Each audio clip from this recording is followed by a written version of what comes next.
આપણે દરિયામાં આજે ઝાડ બાંધેલા છે ઘણા દિવસ પછી, વચમાં તોફાન હતું તો હવે આજે બાંધેલા છે ને આપણે જવાના છે દરિયામાં. ને અહીંયા જુઓ આ પાણી આવી રહ્યું છે, ડેમનો ઓવરફ્લો થઈ ગયો છે, તો અહીંથી પાણી આવક છે અને આપણે જવાનું છે દરિયામાં. તો જઈએ હવે ઝાડે કેવું શાક આવે તે, તો વિડીયામાં બન્યા રહો. અમે બંધારો છે એનાથી પાણી આવતું છે અને આ બધું જાય છે પાણી. તો હવે વટીને વીએ છે, હવે કેટલો પાણીનો ઓવરફ્લો થાય નક્કી નહીં, ને ધીમો ધીમો વરસાદ પણ ચાલુ છે. તો હવે આપણે જઈએ છીએ પાછા ઝાડે. તો આપણે દરિયામાં હાવ નજીક આવી ગયા અને એક અહીંયા વાણ આવ્યું છે, તો આખું દેખાય છે કેમેરામાં, બહુ ઝૂમ કરીએ ત્યારે તો એક દેખાય છે. તો હવે ઝાડે આપણે પહોંચી દઈએ પાછા. તો આપણે ઝાડે પહોંચી ગયા છીએ અને અહીંયા આપણા ઝાડ બાંધેલા છે ને બીજા આગળ ઘણા છે. તો એ આપણે જોવાનું શરૂ નહીં કર્યું તો એક જો અહીંયા આવી ગયું છે, આવું કંઈક આવી ગયું છે, એ શરૂ કર્યું છે, એ મુહૂર્ત આ છે આપણું. તો આગળ જોઈએ હવે કેટલું શાક આવે એ.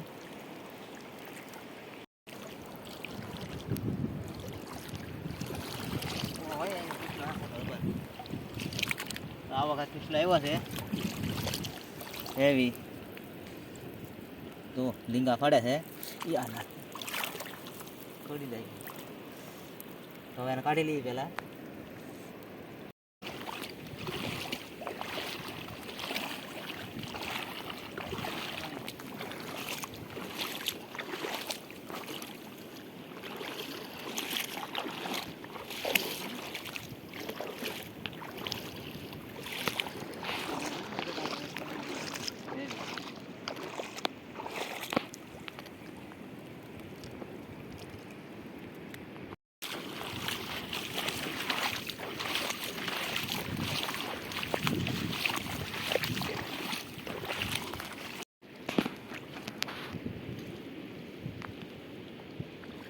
તો દાળ હવે આખું જોઈ લીધું છે અને શાક તમને બતાવી દઈએ કેટલું આવ્યું એ.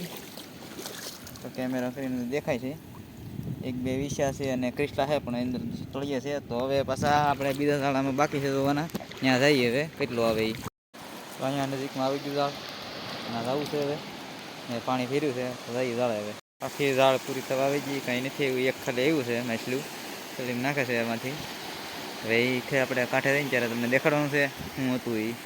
તો અમે આ ઝાડ પહેલાં જોઈ લઈને હવે છોડી લેવાનું છે, કેમ કે કાંઈ આવતું ને આ કાદામાં ફાટી ગઈ છે એટલે. હવે રાખું પાછા બીજી ઝાડે આ પૂરું કરી દઈએ અહીં પહેલાં. તો આપણે હવે આવી ગયા છીએ નવા ઝાડે ને હેલા જઈએ તો આમાં પાણી મેદાન પથ્થર ને હલાઈ એવું બધું છે. તો આપણે હવે ધીમે ધીમે છે ને પહેલાં ના પગી દઈએ ઝાડે, હાલી જવું બહુ અઘરું છે, આખું પડી જાય છે. તો હવે હેલા જઈએ છીએ જો આવી રીતે, પાણી છે એટલું ને મોજાય છે આમાં. આવી ગયું છે પાછું, ફાટી ગયેલું છે, કાઢવું છે કાદા રે દાળ ફાટી ગયેલી છે. તો હવે પેલા એને છે ને કાઢવું પડશે, તો કાઢી દઈએ. તો અહીંયા આવી ગયું છે એક મેઠું, જો પાછું એક આવી ગયું છે. તો એને કાઢી લઈએ ને એક અહીંયા આગળ છે, પાણીના ઓલા કરે છે. જોતા હતા એટલે પગી જા બાકી છે. લાઈએ કંઈક આવ્યું છે, લાય હેવી માછલી જોઈ જાય, બહુ હેવી માલ આવ્યો છે. તો આ કંઈક આવ્યું છે આવું મોટું, તો આને પહેલાં કઢાઈ લઈ, પછી આવ્યો છે દરિયાનો. આ છે ઝીંગો હેવી, 1 નંબર ઝીંગો છે અને આ છે પન્ની. તો આપણે પહેલાં આ બધું કાઢવું પડશે હવે, તો કાઢી લઈએ. બહુ આગળ કાઢી બતાવવાનું છે આપણે.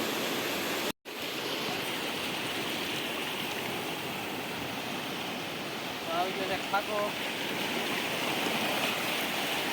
એવી માલ આવ્યો છે. તો આ 1 નંબર ખાગો, દરિયાની અંદર આવે એવું નથી, આ કાંઠે આવે છે.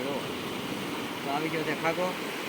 તો હવે એને આપણે પહેલાં કાઢવો પડશે કોઈ જગ્યાએ, તો આને પહેલાં કાઢી લઈએ.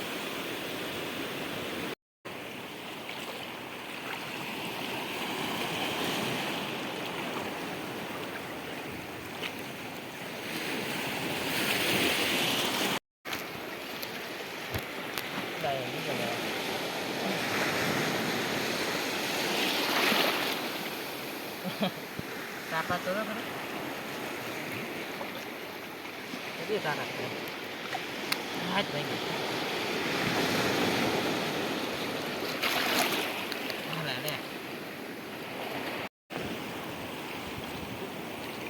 પાછો નીકળ્યો છે ઝીંગો, એક નંબર ઝીંગો છે. જો આમ તો બતાવી દઉં, સવારે કાઢી દીધું. તો ભાઈ ઝાડ પૂરા થઈ ગયા અને જોઈ લીધા છે. અને હવે આપણે જવાનું છે ઘરે જઈને જોવાનું છે કેટલું શાક છે એ તમને બતાવવું જોઈએ. એટલે ઘરે ગયા સિવાય તો કાંઈ દેખાય નહીં. તો આજ આવ્યું છે લાટ બધું શાક. તો વિડીયો આખો જોવાનો છે તમારે. તો હવે કાંઠે નીકળી જઈને પણ પડીશું આમાં પાણીમાં. કંઈક બધે કાદા બહુ છે અને એટલે પગી ગયા એટલે જઈએ છીએ ધીમે ધીમે. તો હાલો હવે ઘરે જઈએ. તો આ છે કસલો, જો આ ઝીંગા છે, એક નંબર છે, મોટા મોટા હેવી. આ છે દરિયાનો પીળો, તાકાતવાળો મોટો જબર હેવી છે. જો અહીં ઘટે નહીં, એક નંબર તાજો જોરદાર છે. તો પછી આમાં છે આ ખાગો, પછી આ છે કસલા, કસલા છે. સમના જુઓ એટલા બધા સમના આવ્યા છે, એટલું શાક આવ્યું છે, લાટ બધું. ને આજ તો થેલી ભરાઈ ગઈ, એટલું શાક લાટ બધું આવ્યું છે. મિત્રો વિડીયો ગમ્યો હોય તો લાઈક શેર કરજો અને સબસ્ક્રાઈબ કરજો, કેમ કે આપણે શાક આજ તો ભરપૂર લઈને આવી જશે લાટ બધું. તો આવા નવા વિડીયો જોવા માટે લાઈક શેર કરજો અને ફોલો પણ કરતા જજો. તો અહીંયા વિડીયો આપણે પૂરો કરી દઈએ હવે. તો મળીશું પાછા આવતા વિડીયોમાં.